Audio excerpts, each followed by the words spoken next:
Erev Tov. Alors on est à quelques jours de Chag Pesach. On va en profiter pour faire les simanim de l'El HaSeder. Sachez que Pesach, alors pour nous, c'est quelque part le moment où on se rappelle que le Seder, il prend toute sa place. Que veut dire un Seder? Un ordre. Le clan d'Israël, il a besoin d'être ordonné. Où est-ce qu'on retrouve cela? Il y a une belle Gemara dans Masechet Sota, Daf Memtet Amud Aleph. La Gemara nous ramène, elle dit comme ça: Rabbi Shimon ben Gamliel Omer, Mishum Rabbi Yoshua, Miyom Sheharav Bet Hamikdash, En Yom She'en Bo Kelala. Depuis que le Bet Hamikdash a été détruit, alors il n'y a pas un jour où il n'y a pas malheureusement de malédiction. Amarava Bechol Yom Vayom Meruba Kilelato Michel Havero. Et chaque jour, Rava nous enseigne que la klala, malheureusement, d'aujourd'hui ne ressemble pas à celle d'hier, tellement qu'elle est encore plus forte. Et chez Nehemar, et donc il ramène un verset. La Gemara nous dit, mais alors, qu'est-ce qu'on fait? Qu'est-ce qu'on fait pour s'en sortir? Alors la Gemara nous dit, on doit être Mekayem Akdusha des Sidra. On doit être Mekayem, la Kdusha qu'on fait dans le Uval Etzion. Ça, c'est la Kdusha du Seder qui nous permet d'enlever un petit peu ces klalotes. Et la Gemara nous dit, il n'y a pas que la Kdusha de Uval Etzion, il y a aussi Yehe Sheme Rabba, de Agadeta. À l'époque, le Rav, il faisait une dracha Shabbat, et suite à la dracha du Shabbat, on faisait le Kaddish, et tout le monde répondait. Donc ces deux choses nous préservent un petit peu des klalotes, et la Gemara nous dit que finalement, le monde sans Seder ne pourrait pas subsister. Et donc, de là, on apprend entre autres qu'on se doit d'avoir un Seder. Et pourquoi on se doit d'avoir un Seder? Parce que on n'a pas besoin de passer, bien sûr, à l'extrême. Mais je veux dire, lorsqu'on prend un enfant, on lui apprend à être Messouda, on lui apprend à ranger sa chambre, à ranger ses affaires, encore une fois, sans passer à l'extrême. Mais tout ça pour dire que c'est très important. Et pourquoi c'est important? Parce que nous, on sait que quelqu'un qui est ordonné, alors même dans sa tête, il sera ordonné. Et c'est ça le Ikar. Et donc, l'El HaSeder, ça nous rappelle quelque part à l'ordre qu'on va suivre un ordre qui s'appelle les 15 simanim. Depuis Kadesh jusqu'à Nirtza, il y a en tout 15 simanim. Et donc, c'est le Seder que Akadosh Baruch Hu nous demande de vivre pendant l'El HaSeder. Maintenant, juste pour essayer de se plonger dans l'ambiance du l'El HaSeder, c'est marqué, le Zohar HaKadosh, il nous dit que pendant cette nuit, HaKadosh Baruch Hu, il se réjouit de Yetziat Mitzrayim et il rassemble toute sa cour céleste, tous les malachim qui se trouvent près de lui, et il leur dit: venez écouter les louanges que me font mes enfants. C'est ce que Hachem dit à sa cour céleste le soir de l'El HaSeder, quand nous on est réunis en famille. Ensuite, le Ramchal, on le connaît, il nous dit comme ça. Il nous dit que celui qui a reçu l'ordre pendant la nuit du Seder de faire un certain nombre de mitzvot, donc en souvenir de Yetziat Mitzrayim, alors toutes ces mitzvot qui seront faites nous permettent d'atteindre la même élévation spirituelle que les Béné Israël ont vécu à ce moment-là lors de Yetziat Mitzrayim. C'est pas que ici on commémore qu'est-ce qui s'est passé avec les Béné Israël dans le temps, c'est qu'on arrive à ce moment-là de vivre la même élévation spirituelle que les Béné Israël ont atteint à ce moment-là. Et donc, le Rav de Brisk, il pose la question, il dit: mais qu'est-ce qu'il y a de plus l'El HaSeder que de rappeler Yetziat Mitzrayim plutôt que toutes les nuits de l'année? Alors, il y a une machloket dans la Mishnah, et on sait que la halakha, elle est qu'on doit rappeler Yetziat Mitzrayim Bayom ou Balayla. Tous les jours, on doit rappeler Yetziat Mitzrayim. Mais quelle différence y a-t-il, l'El HaSeder ou Behemet? Tout sera en fonction de Yetziat Mitzrayim, et d'autant plus que, en fonction de cela, alors il y a combien et combien de mitzvot qui seront fixés en fonction de Yetziat Mitzrayim. Alors le Rav de Brisk, il donne plusieurs tiroutim. Il dit pendant toute l'année, alors on a une mitzvah personnelle de rappeler Yetziat Mitzrayim, mais l'El HaSeder, c'est sous forme de questions et réponses. C'est la raison pour laquelle, voilà, on fait la Haggadah sous forme de questions et réponses. c'est uniquement de la sorte qu'on arrivera réellement, Leil HaSeder, de rappeler c'est quoi réellement Yetziat Mitzrayim. Ou bien, on sait que on va raconter le récit de Yetziat Mitzrayim pendant Leil HaSeder, contrairement à tous les soirs où on a juste à rappeler dans le Kriyat Shema, on a juste à rappeler l'idée de Yetziat Mitzrayim. Mais Leil HaSeder, on va raconter l'enchaînement de tout ce qui s'est passé depuis le père de Avraham Avinu, Terach, jusqu'à ce que les Béné Israël, ils sont sortis de Mitzrayim. Donc on voit qu'il y a une mitzvah particulière, Leil HaSeder, de rappeler Yetziat Mitzrayim, non pas de rappeler uniquement, mais de vivre la chose pour permettre de détailler comment est-ce qu'on est sorti de Mitzrayim. Alors concrètement, on va passer directement au simanim. Donc, le premier siman, c'est Kadesh. Kadesh, comme on le sait, c'est le Kiddush. Et le Kiddush, il faut savoir que tous les Arba Kosot, ils ont été fixés sur une mitzvah. Le premier vers, il a été fixé donc sur le Kiddush de Leil HaSeder. Et cette mitzvah, elle est Minatora. Est-ce qu'il y a une mitzvah Minatora d'être Mekadesh à la Yaïn? C'est Machloked Rishonim. Mais d'être Mekadesh, ça c'est une mitzvah Minatora. Et donc le premier vers, il a été fixé sur le Kiddush. Le deuxième, il a été fixé sur la mitzvah de Magid, de la Haggadah. Toute la Haggadah, on la fera sur le deuxième vers.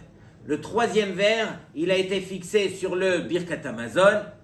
Et le quatrième vers, il a été fixé sur le Hallel qui est fait après le Birkat Hamazon. Donc on voit que les Arba Kosot, ils sont associés directement à une mitzvah.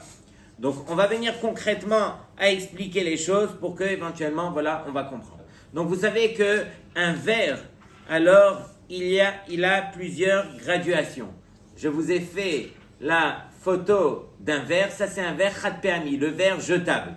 Le verre jetable en plastique transparent, alors il compte à lui tout seul 190 millilitres lorsque on le remplit à ras-bord. La quantité qui est requise est de un révit. Un révit, c'est 86 millilitres. Et donc, c'est environ la moitié de ce verre en plastique. Donc, vous comprenez qu'un révit n'est pas beaucoup. Et le ikar de la mitzvah est de boire ce révit d'un coup. Bien sûr qu'on va le boire aussi sur le côté gauche. On va expliquer par la suite c'est quoi la Esseba. Mais tout ça pour dire qu'on doit aller selon le verre qu'on a entre les mains. Dans le marché, vous allez voir très vite que tous les verres excèdent de loin, comme ce verre Chad Pe'ami, excède de loin le révit. Donc il faut essayer de trouver un verre assez petit, un verre en fer, un verre qui est mechoubad pour les Arba Kosot. Et oui, bien sûr. Bien sûr. Et donc, ce verre, on devra boire rov révéite de ce verre-là. Donc, par exemple, si vous prenez un verre de 200 millilitres, par exemple, qui est le rov des verres qu'on trouve dans le marché, alors, ça ne suffira pas de boire uniquement 86 millilitres dans ce verre, parce que je dois boire la majorité de ce verre. Donc, je dois arriver jusqu'à 100 et quelques. Et donc, c'est la raison pour laquelle, voilà, il faut faire attention.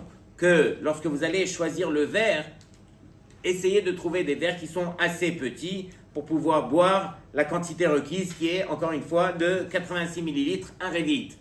Le mieux, le lechatrila serait de boire tout le verre, ok? Mais celui qui n'y arrive pas, alors au moins qu'il arrive à boire le rov du verre, et le rov du verre, normalement, devrait contenir au moins un révit. Ok? Donc ça, c'est pour le kos. Bien sûr, question technique, vous pouvez imaginer que lorsque vous avez un verre qui est rempli jusqu'en haut et que vous devez le boire sur le côté gauche, c'est assez compliqué. Donc, une petite astuce, du fait que le chiyuv, c'est de boire encore une fois révit, alors il serait bien, juste avant de boire, buvez un petit peu, enlevez ce qui va couler, buvez un petit peu sans heseba, et après tout le reste du verre, sur le côté gauche, bien faire heseba et boire tout le verre. Comme ça, on s'en sort, on est tranquille. On est obligé de le remplir à ras-bord? Non, on n'est pas obligé de le remplir à ras-bord. On peut le remplir même un petit peu moins. C'est bien pour celui qui fait le kiddush de le remplir jusqu'en haut pour montrer la bracha. Il y a une bracha spéciale qu'on demande de faire, ça c'est pour la Havdalah, de le faire déborder un petit peu, mais pour le kiddush normal, celui qui est Mekadesh, c'est bien de remplir jusqu'en haut. Ok? Il y a moyen de boire en 2 fois. Pourquoi en 2 fois? Oui, alors, du fait que ici la mitzvah c'est de boire en une fois, donc voilà, on va pas le considérer gargeran, mais de manière générale, pendant la semaine, tu as raison, quelqu'un qui veut boire, c'est bien de boire en 2 temps pour ne pas ressembler à quelqu'un qui serait gluton. Ok? Alors, on se rappelle que les Arba Kosot, ils sont en fonction des Arba Leshonot de Geoula. Et c'est marqué Velakarti, Veitzalti, Vegalti, Vehotzeti. Très bien. Et donc, du fait qu'il y a ces Arba Leshonot qui sont marqués dans la Torah, donc il conviendrait de bien faire la mitzvah de boire ces 4 verres. Et donc, lorsque j'ai fini le premier verre, on se rappelle une chose, c'est que le premier verre, celui du Kiddush, alors c'est le premier des 4 verres. Pour les Sfaradim, alors le premier Kiddush, le premier verre, va acquitter le deuxième verre. Le troisième va acquitter le 4e. Pour les Ashkenazim, eux, ils font Boré, Peri, Hagefen pour chacun des 4 verres. Ok? Nous, donc, on se rappelle que lorsqu'on va faire le Kiddush, on pense à acquitter donc le deuxième verre. On pense aussi à le boire sur le côté gauche, comme on va expliquer tout de suite, et à partir de là, donc, on pense à acquitter tous les assistants. Sous-entendu que le Baal Habayit, c'est bien que lui fasse le Kiddush, chacun il prend le verre entre les mains et chacun pense à s'acquitter de ce que le Baal Habayit va l'acquitter. Ok? Pour la Heseba, on sait tous qu'il faut s'accouder sur le côté gauche. Pourquoi le côté gauche? Tout simplement parce que on a ici 2 conduits, on a la trachée artère sur le côté droit, on a l'œsophage sur le côté gauche. Pour ne pas avaler de travers, on est tous obligés de se pencher sur le côté gauche, même le gaucher. Et donc, on se penche sur le côté gauche et c'est une obligation, même pour celui. Et pour la majorité, ce n'est pas tellement à l'aise que de se pencher sur le côté gauche pour manger ou pour boire. On a perdu l'habitude ou on n'a jamais eu l'habitude. Mais il faut savoir qu'ici, on est là pour montrer Derer Cherut. C'est vraiment montrer à Hachem combien on le reconnaît, combien on le remercie. Et donc, la meilleure façon à Pessah serait de le faire Derer Cherut. Et donc, on essaye de se pencher sur le côté gauche, on essaye de trouver une formule dans laquelle on se trouve plus ou moins à l'aise pour pouvoir boire et manger. Donc, si éventuellement je veux me pencher sur le côté gauche, je suis obligé de le faire. Le mieux aurait été de me pencher au moins à 45 degrés. Ça veut dire que ça ne suffit pas de faire cela. Il conviendrait de se pencher complètement, on va dire, sur le dossier de la chaise, ok, et de le faire environ comme ça pour que je sois assez à l'aise et que je me penche à 45 degrés. Ok, c'est uniquement de la sorte que vraiment ça s'appelle une Heseba. La Heseba a besoin d'être faite pour les Arba Kosot et aussi pour les Arba Kazetim de Matzah. Motzi Matzah, ensuite le Korer et ensuite la Fikoman. Celui qui éventuellement a oublié de se pencher sur le côté gauche, il devra refaire. Non. Au minimum, il devra refaire pour le premier et le troisième verre.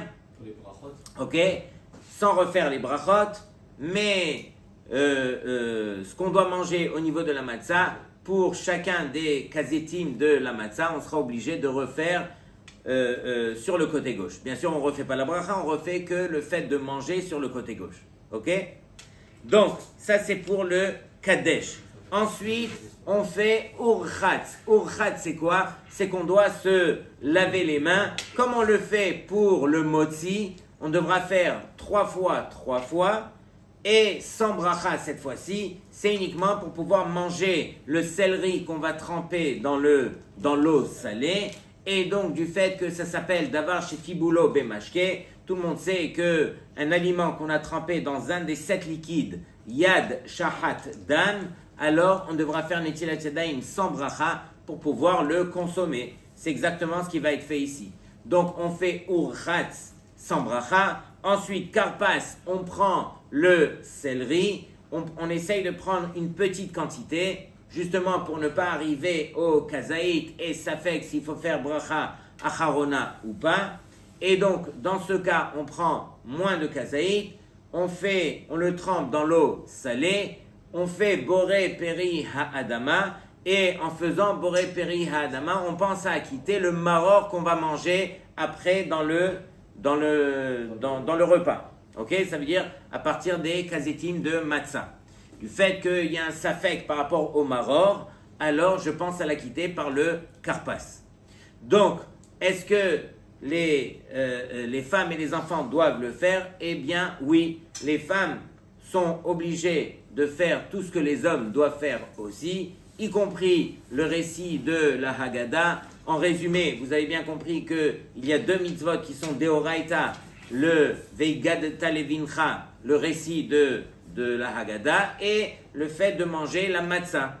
Le reste des mitzvot sont midérabanan. Le Gaon Mivina, il compte que pendant cette soirée, on arrive à 64 mitzvot. Le Or Letzion nous enseigne que le Harvit du Leil HaSeder, celui qu'on va faire avant de rentrer à la maison, c'est le Harvit le plus élevé de toute l'année. Il n'y a pas un Harvit aussi élevé au niveau spirituel que le Harvit de Pessah, le premier soir de Pessah. Et pendant ce Harvit, on fera un Hallel Gamour, où on fera la bracha, et on pensera à acquitter le Hallel qu'on fera dans la Haggadah, puisque celui qui est fait dans la Haggadah ne comporte pas de bracha. Ok? Donc ça vaut la peine d'arriver en forme, de bien s'investir dans cette belle tefila de Harvit de Pessah. Comme ça, éventuellement, on pense aussi à quitter par le Hallel. Ensuite, une fois qu'on a fait le Yachatz, une fois qu'on a fait le Karpas, alors là, on a sur la Kehara, on a entre autres les 3 matzot. On va prendre celle du milieu. On va essayer de la couper en 2, en essayant de former un dalet et un vav. Le vav sera le plus grand morceau qu'on va garder pour la ficomane, et le dalet, on le mettra, encore une fois, entre les 2. Pour ne pas se prendre la tête, c'est juste, si tu as l'intention de le faire comme ça, c'est déjà bien, mais celui qui veut, la matzah, elle est ronde. Bien sûr que pendant l'El HaSeder, on se doit de prendre des matzot shmorot yad, uniquement yad. Comme ça, on est sûr que ça a été fait, les shem matzat mitzvah. Et donc, j'ai juste à prendre la matzah qui est comme ça, je mets un petit peu le pouce au milieu, et j'espère que ça va faire un rond comme ça. Donc ici c'est le vav, ici c'est le dalet, mais encore une fois, ce sont que des allusions. Si je vous pose la question, pourquoi est-ce qu'il y a 3 matzot? Tout le monde va me dire, parce que Kohanim, Lévi'im, Israël, ou bien Abraham, Yitzhak, Yaakov. Tout ça, ce sont des allusions. D'après la halakha, pourquoi il y a 3 matzot? C'est uniquement pour le Lechem Mishneh. Et je m'explique. Lechem Mishneh veut dire que pendant l'El HaSeder, du fait que c'est une Seouda, alors on se doit de manger, comme on le fait Shabbat et Yom Tov, d'avoir 2 pains complets. C'est ça le Lechem Mishneh. Et du fait que celle du milieu, je l'ai coupée en 2. Et pourquoi je l'ai coupée en 2? Parce que ça s'appelle Lechem Oni. Et Darko Shel Ani, le derer du pauvre, c'est Beproussa. C'est de ne pas manger un pain complet, il n'en a pas. Souvent, un pauvre n'a qu'un morceau de pain. Et donc, on montre que ce pain appartient au pauvre lorsque on va le couper en 2. Donc, du fait que j'ai devant moi 3 matzot, et donc, du fait que j'ai cassé celle du milieu en 2, donc, la première et la troisième me servent de Lechem Mishneh. Quand on va arriver à Motzi Matzah, alors vous allez comprendre comment est-ce qu'on fait la bracha. Donc, une fois qu'on a coupé la matzah en 2, alors bien sûr commence le récit de Magid. Avant Magid, alors bien sûr il y a plusieurs minagim. Il y en a qui se lèvent et qui prennent le plateau et qui vont le tourner autour de la tête de chacun des assistants 3 fois.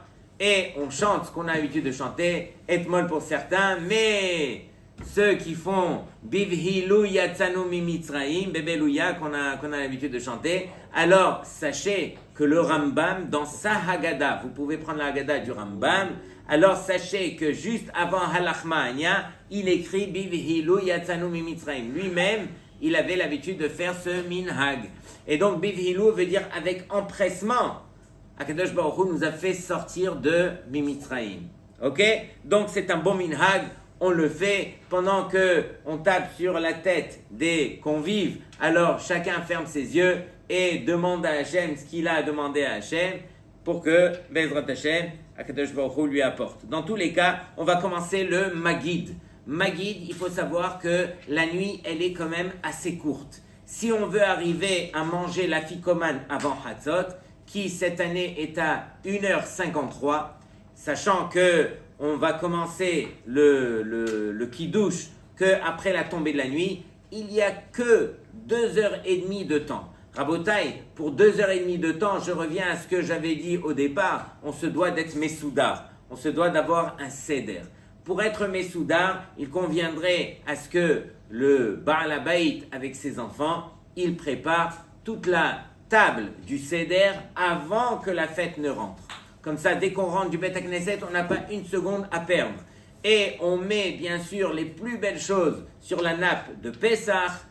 Et si même on a un lingot en or à la banque, qu'on aille le chercher et qu'on l'amène et qu'on le pose sur sa table, on montre les richesses que Akadosh Baruch Hu nous a accordées lorsqu'il nous a fait sortir de Mitzrayim. Donc les plus belles choses, on les met sur la table, on arrange bien, on s'organise. Chez moi à la maison, on avait même l'habitude de marquer le nom de chaque enfant, de chaque personne sur la chaise, comme ça même quand on arrive, ah ça c'est ma place, ça c'est mon truc, des fois les disputes, des fois le yetzer, on écarte tout, chacun devant lui, il sait où il va s'asseoir, il sait que devant lui, il y a les quantités qu'il devra consommer, chacun devant lui a un petit morceau de karpas, 2 kazetim de maror, 4 kazetim de matzah, et comme ça éventuellement tout est mesouda, on rentre et on avance. Celui qui veut encore mieux faire, une petite astuce aussi, c'est qu'il serait bien de partager les parties de la Haggadah avant Pessah, avant le Leil HaSeder. Comme ça, on sait que lui, il fera les 2 premiers paragraphes, lui, les 3 prochains, lui. Comme ça, éventuellement, chacun il a une petite idée à dire et on ne va pas perdre le temps à écouter l'un, écouter l'autre et on est, voilà, et des fois on peut s'éparpiller. Et c'est vrai que sur ne serait-ce que Halachma'anya Manishtana, on peut rester des heures à Rabotai, il y a tellement de chidushim. Mais Rabotai, rappelez-vous que le Ikar de l'El HaSeder, ce n'est ni Halachma'anya, ni Manishtana, ni même Avadim. C'est vrai que c'est un chiyuv, ça vient répondre aux questions, et la Haggadah est faite sous forme de questions et réponses, mais le Ikar de la Haggadah, c'est ce qui est marqué dans la Torah. Akadosh Baruch Hu, il dit, les Ma'an Shiti Ototai Ele, afin que je te fasse tous ces miracles, les Ma'an Tesaper Beozne Bincha, ou Ben Bincha et Asher It'alalti Bemitzraim, afin que tu racontes à ton fils et à ton petit-fils combien je me suis moqué des Égyptiens par toutes les plaies que je leur ai envoyées. Donc de là, on voit que le Ikar de la Haggadah, c'est de raconter les 10 makot. Mais c'est vrai que les 10 makot, elles n'arrivent que à la fin de la Haggadah, de la première partie de la Haggadah, juste avant le repas, quand on a faim, quand on sent déjà la soupe qui va arriver. Et donc, arrivé aux 10 makot, ça y est, on commence à faire un peu plus vite. Donc, Rabotai, je vous avertis. Faites un petit peu vite au début pour pouvoir arriver au makot. Et au makot, prenez le temps parce que c'est ça le Ikar de la Haggadah. Et donc, le Magid, il s'adresse à tout le monde. Et donc, il conviendrait que chacun lise en même temps que la personne est en train de lire. Ok? On préfère donner de la chashivut à la Haggadah pour que chacun lise en même temps. Et donc, une fois qu'on a fini la première partie de la Haggadah et que Béhémet, on a essayé au mieux en tout cas de sortir les midrashim, d'expliquer, et pas besoin Rabotai de faire des haburot et des chidushim qui sont très compliqués, ne serait-ce que les midrashim, les histoires, les meshalim qui peuvent nous faire vivre la chose, C'est la raison pour laquelle on est réunis, la Seder. Et encore plus que cela, la preuve en est, c'est que vous prenez ne serait-ce que les enfants qui reviennent du Gan. La Mora, elle leur a déjà tout raconté. Qu'est-ce qu'on peut leur raconter de plus? Eux-mêmes peuvent vous raconter. Alors je vais vous dire, la différence c'est que eux vont uniquement raconter. Vous allez leur faire vivre les choses que eux vont raconter. Il y a un monde entre ce que l'enfant va te dire, par exemple, Hachem il a transformé le Nil en sang. Mais toi tu vas lui expliquer, mais tu sais pas c'est quoi du sang. Tu vas lui expliquer c'est quoi le sang. Tu vas lui expliquer que dans toutes les eaux, tout s'est transformé en sang réel. Tu te brosses les dents, tu viens pour te laver, tu mets du sang dans la bouche, ça commence à couler, tu te salis, ça coagule, ça devient sec. Et pendant une semaine comme ça, imaginez, dans les moindres détails, on fait vivre les choses. À Botaï, là je peux vous dire que l'enfant, il a pris un plein de Emouna pour toute l'année à venir. Et pour toute la vie. C'est ça ce qui construit la Emouna. Et c'est la raison pour laquelle on nous a accordé cette belle fête. Une fois qu'on arrive finalement au repas. Donc, on arrive d'abord au mitzvot, motzi, matzah. Concrètement, le Baal Habayit, lui, va prendre donc les 3 matzot qui sont là devant lui. Alors, la première matzah, c'est celle du motzi. La deuxième, c'est matzah. Pour pouvoir manger motzi, comme on a dit, il faut un lechem mishné. C'est la raison pour laquelle on a mis une 3e pour pouvoir tenir un lechem mishné. Donc, on fera Netilat Yadayim avec bracha, on reviendra, on devra faire Motzi, Baruch Ata Hashem Elokeinu Melech HaOlam, HaMotzi Lechem Min HaAretz. Une fois qu'on a fait Motzi, on échappe la 3e, et on va garder uniquement la première avec la 2e, sur laquelle la 2e sera utilisée pour faire la mitzvah de Alachilat Matzah. Donc on fera une deuxième bracha, Asher Kideshanu Bemizvotav Etzvenu Alachilat Matzah.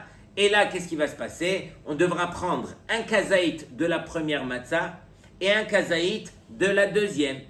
Ok? C'est pour pouvoir accomplir motzi et matzah. D'après l'halakha strict, c'est uniquement le Baal Habayit qui a les 3 matzot devant lui qui lui devra manger 2 kazetim. Un pour motzi, un pour matzah. Et tous les autres convives n'ont l'obligation que de manger qu'un seul kazaït qui est alachilat matzah. Le hidour serait de manger aussi le motzi, et pour cela, le Baal Habayit devra prendre un petit bout de la première matzah, la grande, et distribuer un petit bout à chacun pour que chacun goûte du lechem mishné, ou sinon on n'aura pas accompli la mitzvah. Donc chacun goûte un petit morceau du lechem mishné, et ensuite, chacun devant lui, comme on a dit, il a son petit sachet avec les kazetim. Donc, le hidour serait pour que chacun mange 2 kazaït, un pour motzi, un pour matzah. Celui qui ne peut pas, ou voilà, qui a un problème, alors qu'il mange au moins un kazaït. Combien est le kazaït? Kazaït, c'est, comme on le sait, d'abord il faut savoir que c'est un volume. Et c'est un volume de 27 millilitres. Du fait qu'on ne sait pas c'est quoi 27 millilitres, alors on prend l'équivalent en poids. Donc je vais prendre 27 grammes. Mais je sais très bien que le poids est beaucoup plus lourd que le volume. C'est la raison pour laquelle je vous donne la maskana. Si vous prenez une matzah, que vous allez couper en 2, que vous allez piler, et que vous allez en faire de la farine, de la poudre, vous rentrez cette poudre dans un verre gradué de 30 millilitres, et vous allez prendre cette poudre et vous allez la peser, alors ça va faire au maximum 20 grammes pesés. C'est la raison pour laquelle vous pouvez, avant la fête, faire des petits sachets de 20 grammes, de poids de 20 grammes. Comme ça, le poids de 20 grammes équivaut au volume de 30 millilitres, et donc c'est le kazaït. Et donc vous avez devant vous 4 sachets de 20 grammes chacun. C'est clair? Et donc, on a fait la première mitzvah, donc c'était motzi, matzah. Bien sûr, sur le côté gauche, comme il se doit, on essaye de le manger kedeh achilat pras, qui est de 4 minutes. Celui qui veut faire la khumra comme le Chazon Ish, de le manger en 2 minutes, alors qu'il le fasse, c'est une mitzvah de Horaïta, ça en vaut la peine. Entre nous, les 2 minutes ou les 4 minutes commencent à partir du moment où on va commencer à avaler. C'est-à-dire que je peux mastiquer autant que je veux, aussitôt que je commence à avaler, c'est là que commence le compte à rebours des 2 minutes. Et entre nous, un petit sachet de 20 grammes en 2 minutes, facile, on peut le faire. Et comme c'est des Horaïta, on essaye de le faire, et Bessimcha, et on essaye de se concentrer sur la mitzvah, pas besoin de regarder l'un, l'autre, et éclater de rire et de trucs. Non, on se concentre sur la mitzvah comme il se doit. Donc ça c'est pour... Comment ? Des gens âgés. Des gens âgés. Alors, on dit que le minimum, voilà, pour des gens âgés que eux doivent manger est le kazaït du Rambam. Le Rambam il dit que un kazaït c'est 17 grammes. Et donc, 17 grammes sur un poids, c'est environ un 10 grammes comme ça, 12 grammes. 12 grammes pesés, alors tu donneras à la personne âgée qui ne peut pas manger plus. Par rapport au temps. Par rapport au temps, il a facile. On peut arriver jusqu'à 7, il y en a qui disent même 9 minutes. Donc il n'y a pas de problème. Même s'il mange doucement, voilà. Ok ? Vous avez dit que le compte, ça commence à partir du moment où On avale. Oui. Alors, dans ce cas-là, pour mâcher, on peut mâcher pas à couder? Tu peux mâcher pas à couder? Non, ça s'appelle manger. Tout ce qui s'appelle manger, tu dois le faire à couder. Ok? Parce qu'on doit voir sur toi, c'est ça le Pirsoumenissa. Pirsoumenissa, c'est les arbakosot, c'est la manière dont tu vas boire, dont tu vas manger. Donc ça, tu t'appliques à le faire pendant tout le temps que tu es en train de manger. Bien que la achila, tu as raison, ne commence qu'à partir du moment où on avale. Ensuite, on va faire le maror. Maror, qu'est-ce qu'il faut faire concrètement? Il faut prendre un kazaït de maror. En général, 2 feuilles de maror, c'est facile kazaït. Et donc, on essaye de le tremper dans la charoset. Beaucoup de poskim disent qu'il conviendrait de mettre la charoset un petit peu sur tout le maror. Ok? Pas juste en haut, mais de mettre un peu partout, mais de ne pas mettre trop de maror, de ne pas mettre trop, de haroset sur le maror, de peur de goûter que le haroset, qui va annuler le goût du maror. Non, on veut goûter le goût du maror. Et c'est marqué que le maror, normalement, c'est les herbes amères. Mais vous le savez que le meilleur du maror, c'est de prendre de la romaine. Et la romaine, de ce qu'on a l'habitude de goûter, elle n'a pas l'air aussi amère que cela. Alors, c'est pourquoi les poskim ils disent, essaye de mastiquer beaucoup le maror pour qu'éventuellement le goût du maror va devenir amer. Et c'est vrai, quand il reste longtemps dans la bouche, alors il finit par devenir amer. Les Ashkenazim, eux, ils vont prendre du réfort. Ou ils prennent le réfort tout seul, ou ils vont le mélanger aussi avec le maror, et ils mangeront aussi. Le maror ne se mange pas sur le côté gauche, il nous rappelle bien sûr le travail amer avec la boue, le haroset, etc. Ensuite, on va manger le korer. Korer, c'est que on va manger un kazaït de matzah et avec un kazaït, encore une fois, de maror qu'on va tremper dans le haroset et qu'on mangera sur le côté gauche. C'est comme ça que Hillel avait l'habitude de faire au temps du Beth Amikdash, que c'est comme ça qu'on mangeait le Korban Pesach. Ok? Et une fois qu'on a fini le korer, commence le repas. Je t'écoute. Le maror, il y a un temps aussi pour le manger. Alors, le maror, c'est la même chose. Le maror, c'est Kedé Achilat Pras. Le mieux aurait été de le faire en 2 minutes, mais l'halakha strict est 4 minutes, toujours. Maintenant, si on doit le mâcher pour sentir amer, Oui. qu'est-ce qu'on doit être maladif, le zman ou la mérite? Mais je t'ai dit que le zman sera le même aussi pour le maror, dans le sens que tout le temps que tu vas mastiquer, on mange pas de tes 2 minutes ni de tes 4 minutes. Mais la vérité, manger 2 feuilles de maror en 2 secondes, ça se mange. Hein. Oui, Bah, non, c'est sérieux. même 1 minute, c'est bon. C'est pour la mériroute que je voulais Oui, oui. Pour la mériroute, c'est uniquement Mais ça fait peur de- mastiquer, parce que avec le temps, on goûte l'amertume. Ok? Il devient un petit peu amer. Donc, sans tremper la feuille dans la recette, on peut à la cuillère hein, sur le. Le mieux, c'est la cuillère. Ok? C'est mieux à la cuillère. Oui, mais encore une fois, dans les poskim, c'est marqué comme ça, qu'il fait comme ça et il est ména'er un petit peu pour ne pas trop en mettre. Quand tu vois que tu n'as pas réussi à mettre sur toute la longueur, alors tu peux prendre une petite cuillère et mettre sur toute la longueur, mais ne pas trop en mettre pour ne pas enlever le goût. Et que cuillère, ça marche pas? Faut quand même tremper. Il faut tremper, ouais, comme ça c'est marqué. Le poids du maror, c'est quoi? Le poids du maror, c'est la même chose, ça doit être un kazaït. Et comme je t'ai dit, le maror, lui, il pèse, il est lourd au niveau de la tige du milieu. Et donc, une grande feuille de maror devrait suffire. Je vous ai dit de prendre 2 pour être tranquille, mais avant Pessah, vous pouvez ne serait-ce que peser et vous allez voir que... 20 grammes, 30. Comment? 20 grammes ou 30 grammes. Alors, c'est la même chose. C'est 30 grammes, mais encore une fois, c'est le volume de 30 grammes, donc c'est environ 20. Ok? En plus, c'est des rabananes. Vous faites 20 vous? Moi, j'essaye de faire le mieux. Donc, même si je fais 30, ne faites pas comme moi. Mais voilà, ça veut dire que tout ce qu'on peut faire pour faire encore mieux, encore truc et tout ça, voilà. D'autant plus que dans le motzi matzah, j'ai oublié de vous le dire, si vous allez manger les deux kazetim, alors va dire que dans le motzi matzah additionné, imaginez que vous prenez 2 fois 20 grammes, donc vous avez pris 40 grammes, vous avez le 30 grammes, les coulées alma déjà dedans.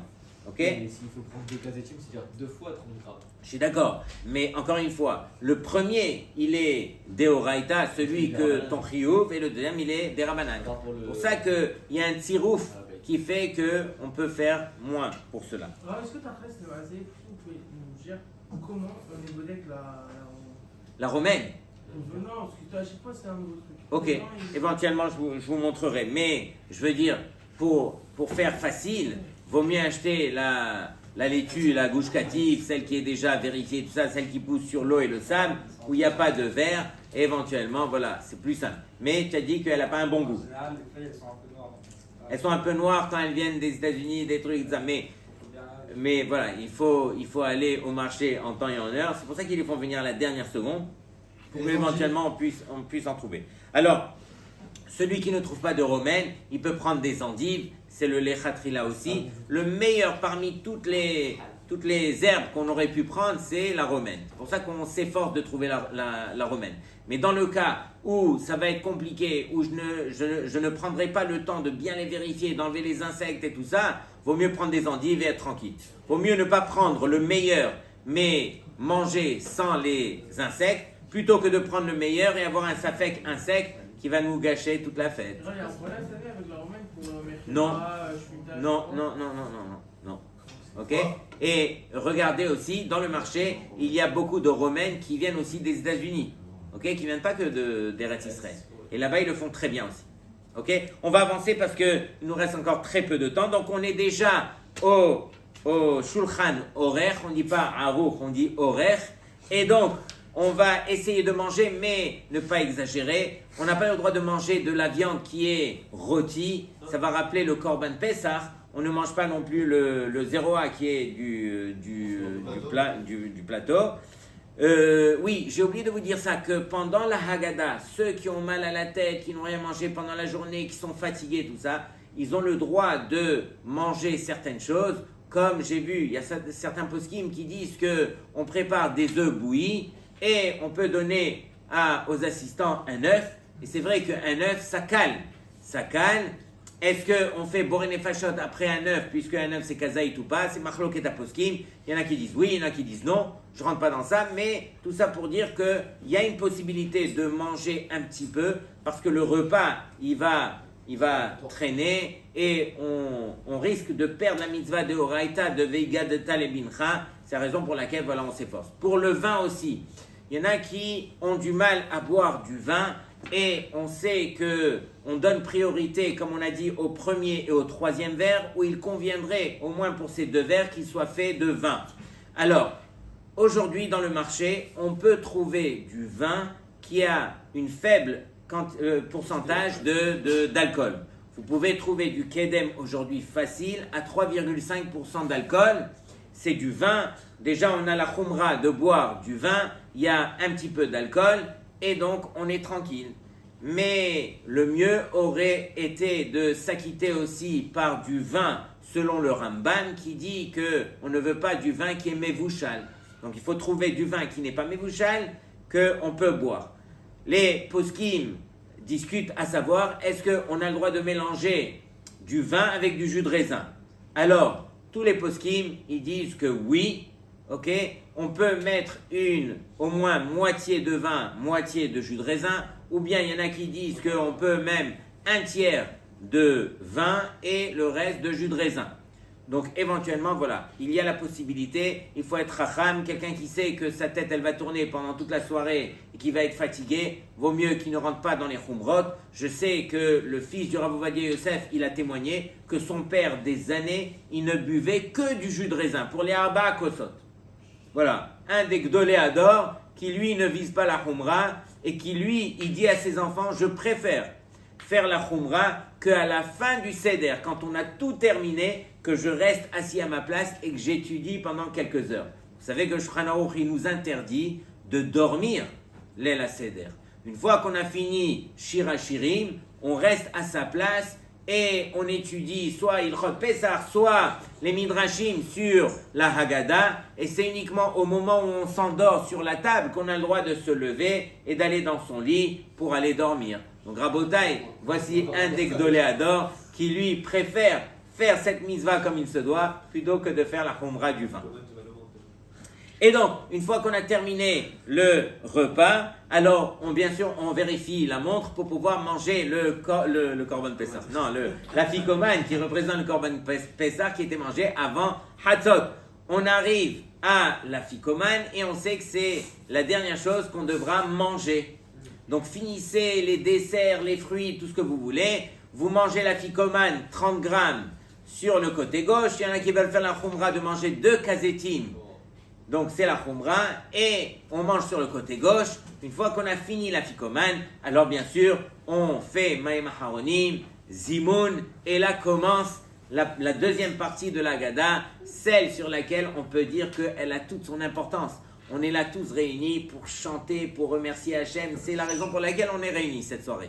Et donc on fera le 3e kos, on pense à quitter le 4e et on le boit à la fin du Birkat Hamazon, on fera Zimoun avec. À la fin du Birkat Hamazon, on le boira sur le côté gauche. On remplit le 4e verre sur lequel on fera le Hallel. Donc on s'efforce de faire le Hallel comme il se doit, de chanter, de prendre le temps, de remercier Hachem, de parler, de faire tout ce qu'il faut pour que à la fin, on puisse prendre le temps aussi de faire les chansons de la fin. Echad, Miyodea, Hadgadia. Ensuite, on termine par le Shir HaShirim. Donc, toutes ces chansons, elles ont, vous n'avez pas idée, elles ont combien d'importance dans le ciel, qu'on ne soit pas mésalzel sur toutes ces choses-là, qu'on prenne le temps de bien faire et qu'on s'applique à faire ces mitzvot. Et si je peux terminer par peut-être la chose la plus importante, sachez que c'est vrai, c'est une nuit qui est l'El Shimurim Hu Lachem, et donc Hachem, il nous garde pendant cette nuit. C'est une des raisons pour lesquelles avant le Birkat Hamazon, on ouvre la porte d'entrée, on invite Eliyahu Hanavi, on lui remplit son verre, etc. C'est une nuit qui est gardée, mais il faut réaliser que cette nuit-là, alors elle trouve toute son importance si on le fait besimcha. Il faut absolument arriver le soir du Seder et être convaincu qu'on est là parce que c'est une soirée de simcha. Et non pas une soirée où on sent qu'on a un fardeau qui va nous tomber sur la tête. Combien de mitzvot, combien de chumrot, combien de trucs, je sens que je vais être tout noyé, perdu. Au contraire, on arrive pour le faire de tout son cœur, besimcha, de le faire comme il se doit. Et on sait qu'à la fin, alors la dernière étape s'appelle Nirtza. Nirtza veut dire quoi? C'est pas quelque chose qu'on peut faire, c'est quelque chose que Akadosh Baruch Hu va faire. Nirtza veut dire que Akadosh Baruch Hu, il a agréé tout ce qu'on a fait.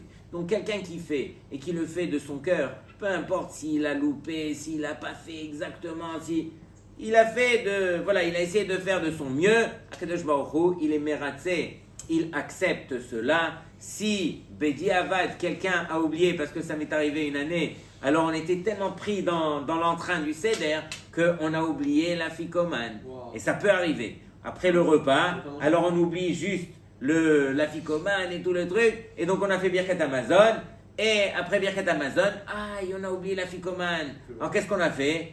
Alors, tellement qu'on voulait bien faire, qu'on a refait tout dans l'ordre. Tout dans l'ordre. Ça veut dire que moi je me suis dit que la ficomane, elle est acceptée que si ça part depuis le début, avec le premier verre, après Motzi Matzah, le deuxième verre, après Motzi Matzah, après... Non, Rabotai, alors ce n'est pas la halakha. Comme je me suis trompé, non, je rigole. Alors, je vous dis juste que la halakha, elle est toute simple, que si toutefois vous avez oublié la ficomane, alors vous avez juste qu'à refaire Netilat Yadayim et vous assurez de manger Kabetza, 56 grammes de matzah sur le côté gauche en pensant à le faire pour la ficomane. Voilà. Pesach Kacher, Vesameach.